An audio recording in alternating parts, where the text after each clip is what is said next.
And just, I mean, literally 10 minutes after I said it, I'm like, I'm done. You know, what an idiot, what a stupid thing to say, you know. But I'm glad I did it there, you know, and learned my lesson that quick, that early, because it's never happened since. I've never cared one way or the other since, you know. You know, whatever kind of ridiculous gimmick they gave me. And then, you know, I find myself when I help Stevie Richards out, who's one of my closest friends now, with his gimmick, you know, you trying to humiliate me, Lodi, you trying to humiliate me. And these guys didn't get that. I'm going to get them over. You know what I mean? But all they could think was they came from their block where they were, you know, the big guy on their block. Now they're being asked to be humiliated. You know, nobody wants to look stupid on TV. And, I mean, they both realized later on and thanked me that, Mama, you were absolutely right. But having gone through it, I could understand it at least some. You know what I mean? And so they let me go. But in the meantime, once again, like certain people, and Mike really didn't want to let me go, but he had to. Like, because Mike and I always got along. You know, he's like, look, call back in 3 months, you know, we'll get you back in or something, but, you know, I got to do it. I said, absolutely, Mike, I absolutely respect that. Mike was one of the guys that got me. While I was there was a Hawaii tour we did, where we went to Hawaii for 3 shows, and it was the first time I'd ever seen anybody write wrestling scripts. They actually gave us scripts, and all the old timers, Dick Slater, and I'm like, what the fuck is this? This is bullshit. We don't do scripts, blah, blah, blah. You know, they gave me some goofy scripts too. Well, actually, with me, they were like, you just come up with your own stuff. Like, they liked me that much.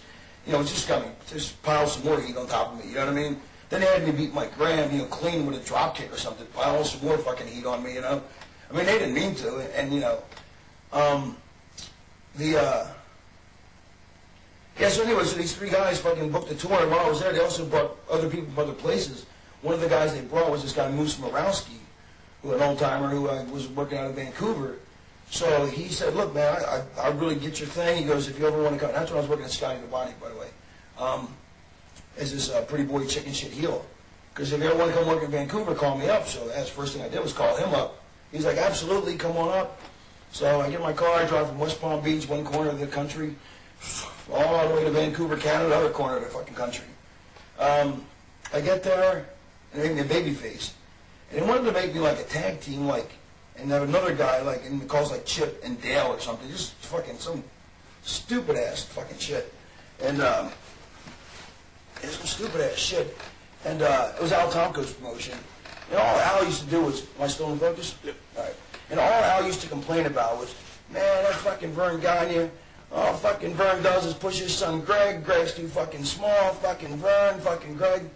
And yet all he did was push his son to Toad, who made Greg Gagne look like Andre the Giant. You know what I mean? Or no, the Frog. I guess the Frog, he was just had a raspy voice. It actually sounded kind of cool. Anyway, so there's his baby faces. And I think I wrestled as Jamie Scott or something. I'm not sure. Somebody had to get a tape of that. But anyway, and apparently they claimed the show went all over Canada. I don't know. But I wanted to go to Calgary, which I'm probably lucky I didn't, because I would have got ribbed, and with my smart-ass attitude, I would have got ribbed and beat to hell. And, you know, it would have probably, you know, if not beat me to death physically, it would have demoralized me so bad. But so as much as I wanted to go to Calgary, thank God I didn't get there, you know. Although I wish I would have spent some time there, just knowing my personality at the time, I would have really fucked myself up if I went there. So that is a baby face, and Tomko saw that I was getting over more than his kid. So he didn't like that, the kid didn't like that, because it was a kid's territory. And so we had like a 6-man, I think. This is just the kind of ridiculous shenanigans. A couple incidents. One is, okay, well, we had a 6-man. And the 6-man, after the match was over, after we go over, babyface go over, he goes, drop kick the ref. What? And this is before, you know, beating up the refs and stuff like that would get you babyface pop. You know, this was still, you know, 1988. Drop kick the ref. Why? You know, it could just to make myself look bad so I wouldn't sell gimmicks, you know, so I wouldn't be able to sell pictures and do as well as him. And so I knew the writing was on the wall then. Even in my limited time in the business, I saw the writing on the wall at that point. And I don't remember if I actually did drop kick the ref, though. But how asinine is that? But then all of a sudden they called me and said, there's a girl with some sort of, who says you assaulted her or some kind of nonsense. So he's like, blah, blah, blah, I don't know, this is dangerous, I don't know if we can use you. So I called my dad up. My dad's like, get out of the country. You're in a foreign country, you know, let's resolve this. So I drive that night to Portland.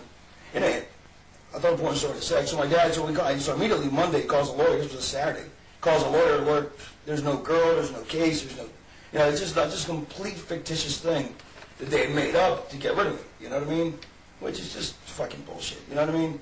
Just fucking give my 2-week notice, you know what I mean? Be a fucking man, but luckily for me, it worked out even better because it was Saturday night, and I knew Portland wrestling taped every Saturday night.